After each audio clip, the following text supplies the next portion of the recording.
Hi, so this is Karina.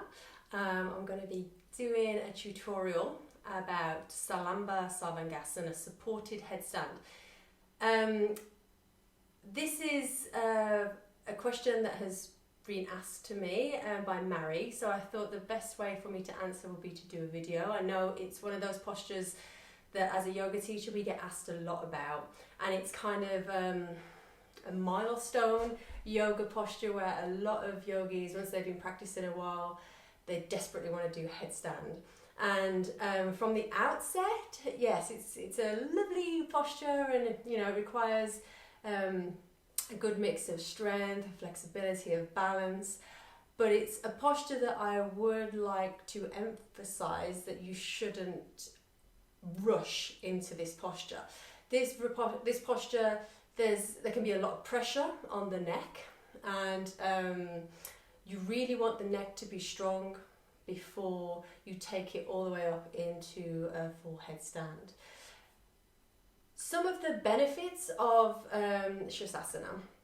So, like with any inversion, you're releasing any bad blood from the legs, okay? So pulling that blood out, recirculating it, freshening it up.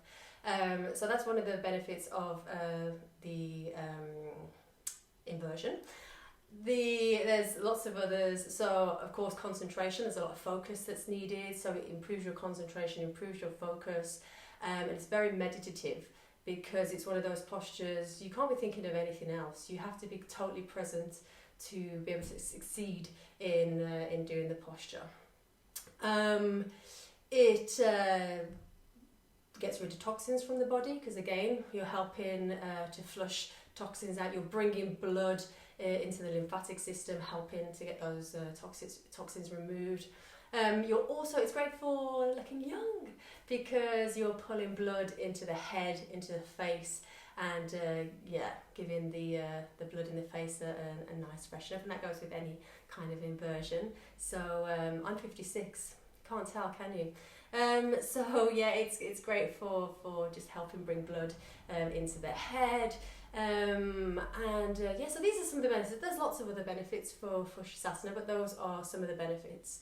The main things I would say before you even think about doing headstand is you've got a good yoga practice. You've been practicing consistently for a while. You are strong in the core, you're strong in the shoulders, you're strong in the neck. That's really, really important.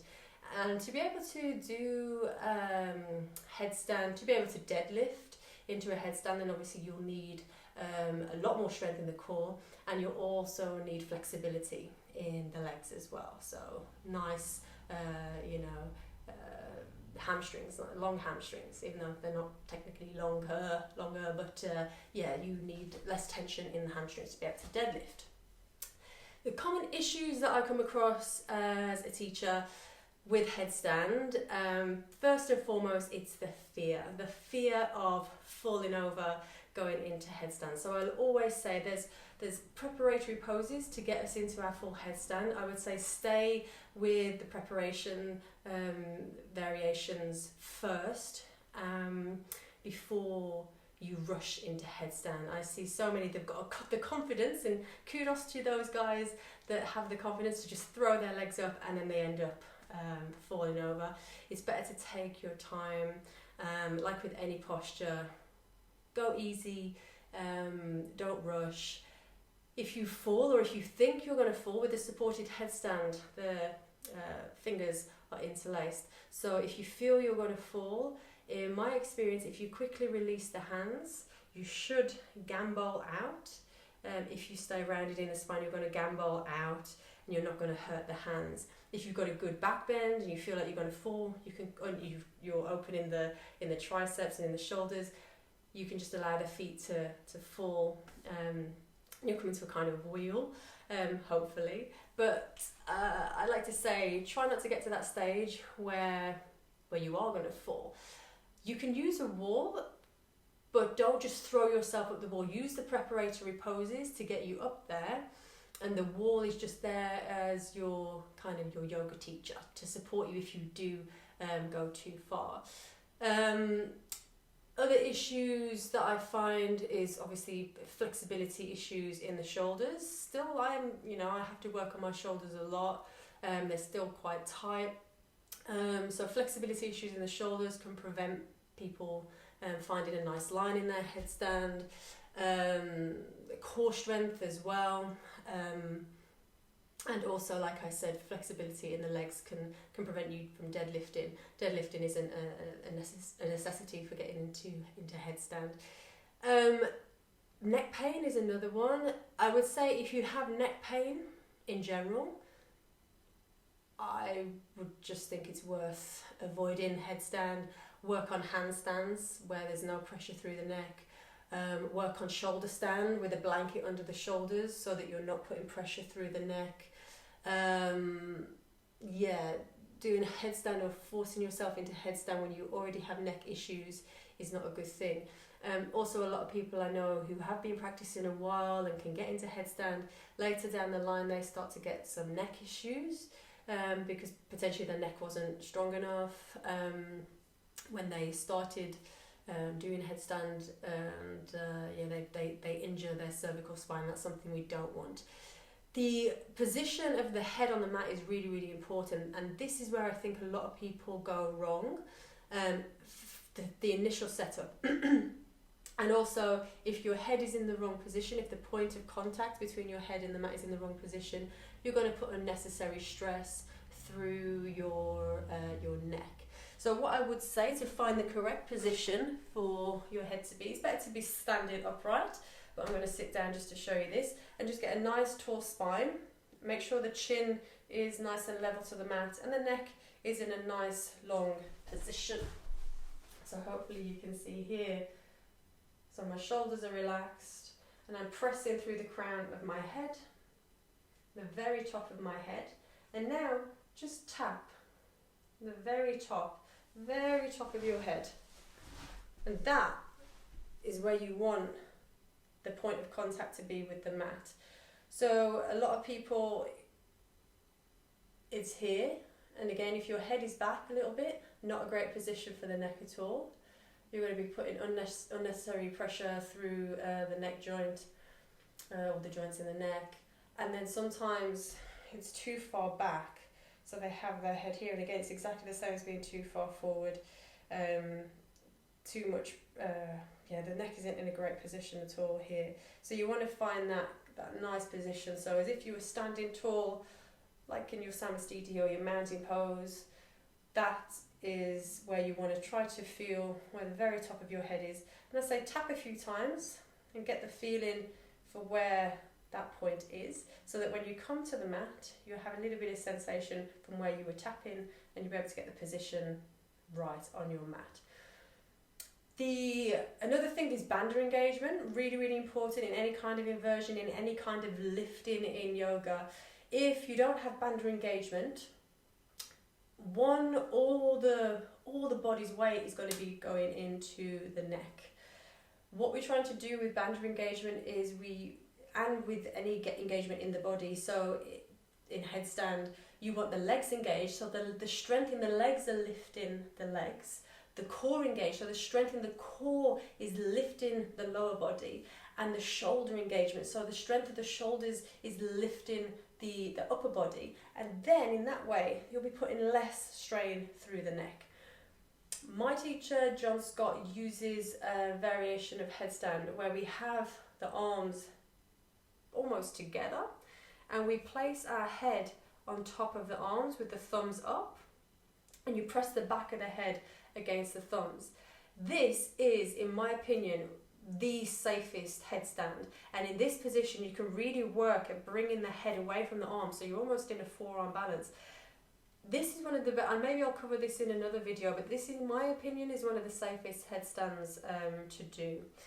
But for the purposes of this video, I'm going to cover the most common one, which is to have the elbows about shoulder distance apart and the head directly on the mat. So we're going to go through some pointers, problem shooting, And hopefully in this short video you'll have some good points to get you on your way into headstand. So we're going to come on to mats, just bear with, yeah. Come onto our mats. And so before you do any headstand, it's good to do headstanding at the end of your practice. So make sure your body is warm, you've done a few sun salutations, you've stretched your legs, you've stretched your shoulders, and you've worked on a bit of core strength as well to help with that lifting. You've also practiced your banter engagement as well. So the position of the arms. So I like to say to students to take hold of opposite biceps. And in that way you can ensure that the elbows are shoulder distance apart. As you bring your elbows to the mat, you're going to ensure that those elbows stay shoulder distance apart as you interlace the fingers to make your triangle. Again, a really common mistake that happens is the elbows, again it could be tightness in the shoulders, but the elbows start to splay out. When the elbows splay out, it's a really terrible triangle and not very supportive at all. So really focusing on keeping the elbows shoulder distance apart. If this is impossible for you, then work on that in things like dolphin posture. And you can do dolphin posture with the hands clasped, and that'll start to work the shoulders, work the shoulder flexibility so that you can get into this position.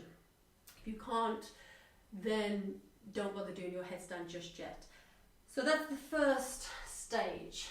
Then we're going to place the crown of the head on the mat, and we're going to make sure that the back of the head is supported in the palms of the hands. So again, that shoulder position, that nice triangle. Crown of the head comes onto the mat. So remember, it's the very top of the head. This is where a lot of people go wrong. Make sure it's the top of the head, not the back of the head, not the forehead. And then option one, the first stage is just to stay here. Just getting used to being upside down. Maybe you're pressing the forearms into the mat and feeling that strength through the arms, through the shoulders, feeling really supported in the forearms, pressing those hands down, and almost like you're trying to lift the weight of the head off the mat. If you're going well here, the second stage that I like to get students to come into is then to start to tuck the toes under and just lift the bum up. And as you do this, you're going to shift more weight again into the head. And again, it's going to be a little bit more pressure on that neck. And again, maybe you do this for a few weeks, a few months. Again, just working that strength through the neck and just making sure that the position of the arms and the head is good. If you're going well here, this is when we start to walk the feet towards the body. And for a successful deadlift headstand, you want the bum to start to come above the shoulders. When that happens and you've got the core strength, the feet should want to lift by themselves.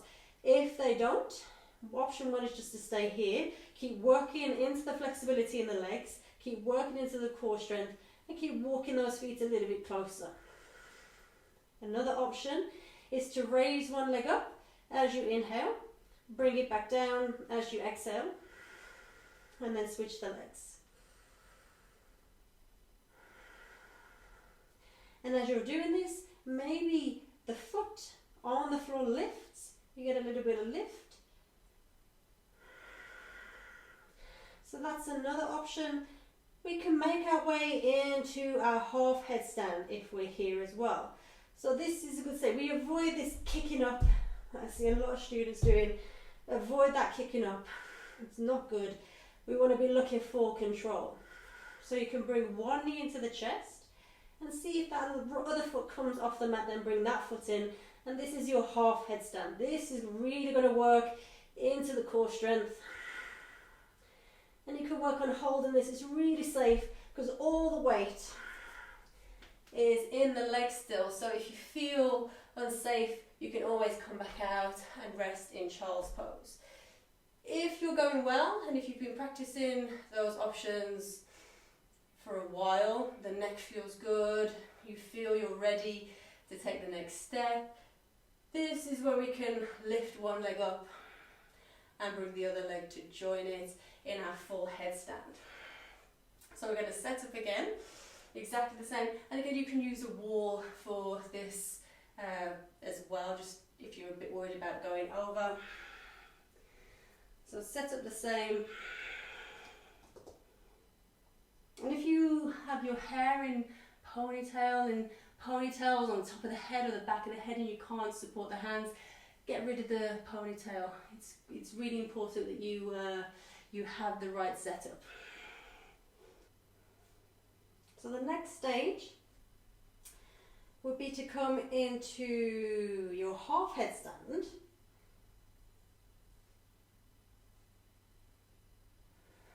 Get nice and comfortable in your half headstand, and then we'll start to work the legs up. So it doesn't matter which leg, just straighten one leg towards the ceiling. And try to find strength through that leg. Then bring the other toe onto that leg and just start to follow that leg up.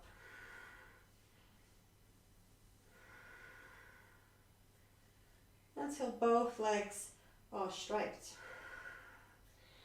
And then for most people, this is a good headstand.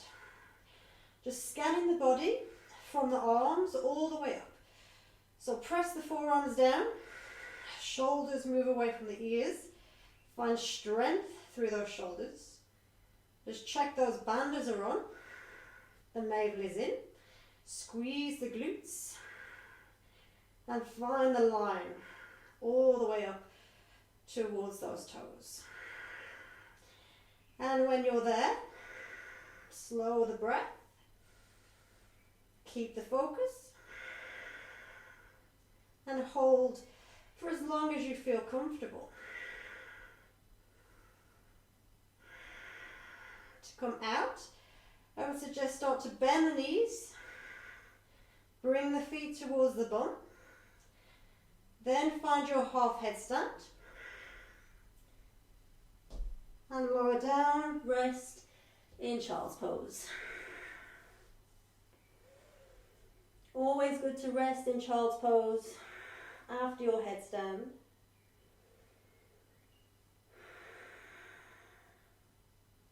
Just allow the blood to recirculate through the body to the feet. Also come into a nice shoulder stretch, elbows onto the mat, palms together. Walk the elbows in towards the head and forward. You can put the elbows on blocks as well here. Just a nice release for the triceps, for the upper back.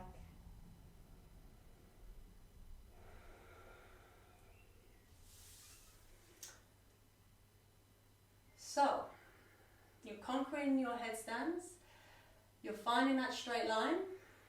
Maybe it's straight, maybe it's almost there. For me, sometimes my feet come forward a little bit. Again, it's fine. Headstand's a headstand at the end of the day. It doesn't matter which, which variation you're up to. You're upside down, you're inverted. We're still working, still gaining the benefits from a headstand. And then a lot of people want to know about the half headstand.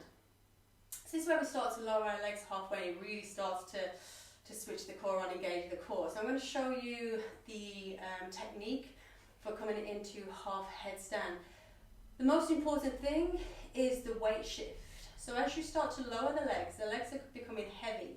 So you need to make sure that the bum starts to move back over the shoulders to counterweight the legs as they come down. So I'm going to show you this right now.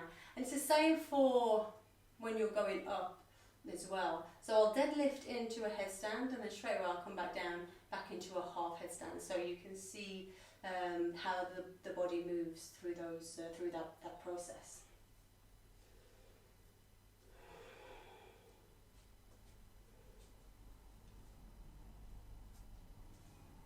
So walk the feet as close to the body as you can, and then with control just start to lift the legs up. And again, exactly the same process as before. Find your headstand, scan the body. And to come into your half headstand, nice and slowly, start to lower the feet down. The bum starts to shift back. This will counterweight those feet and then you hold. Initially, you're maybe going to hold for a breath or two. See if you can work up to 10 breaths in. And then you can lower down, have a rest, or take the feet all the way back up and have another go.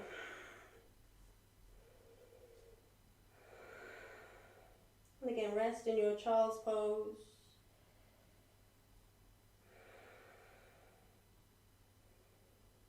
And learn to let go of the headstand after it's done. Just be grateful for wherever you got to. Remembering patience, remembering it's a journey. Remember, don't rush.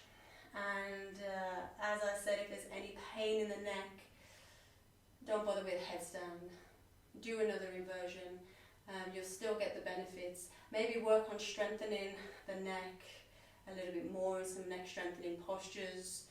But yeah, just don't rush. Remember, we only have one neck, and we don't want to compress the cervical disc. We want to try to keep that neck nice and strong so we don't have problems later on in life. So yeah, that's it pretty much. That's headstanding. As I said, just enjoy your journey, and yeah, if you liked the video, please please share the video with anybody else who's working towards their headstand and you think this video may help them. Please subscribe if you're not yet a subscriber, and also if you have any questions about headstanding or about your practice, leave a comment down below, and I'll endeavour to get back to you.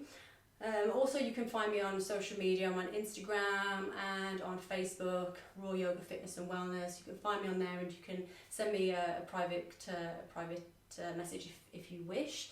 And also tag me on your Instagram posts, your Facebook posts. If you're trying some of the techniques from this video, tag me. I like to see your progress and see how you're getting on. And yeah, just enjoy. That's headstand. You know, and it is an advanced posture. It's not easy. It comes easy to some, not so easy to others. So just be happy with where you are. Try not to compare yourself to anybody else, especially that Instagram. I mean, there's so many perfect postures on Instagram. Try not to get caught up in the externals. You know, the materialism out there. Remember, yoga is an internal practice. It's a practice of peace. It's a practice of awareness. Of cultivating patience and connecting to our consciousness. That's all that it's about. So yes, I shall leave it there, and check out my other videos if you haven't. Lots of full-length yoga classes for you to try, and I shall see you on another video soon. Thank you all for joining me. Namaste, namaste, namaste. Love to you all.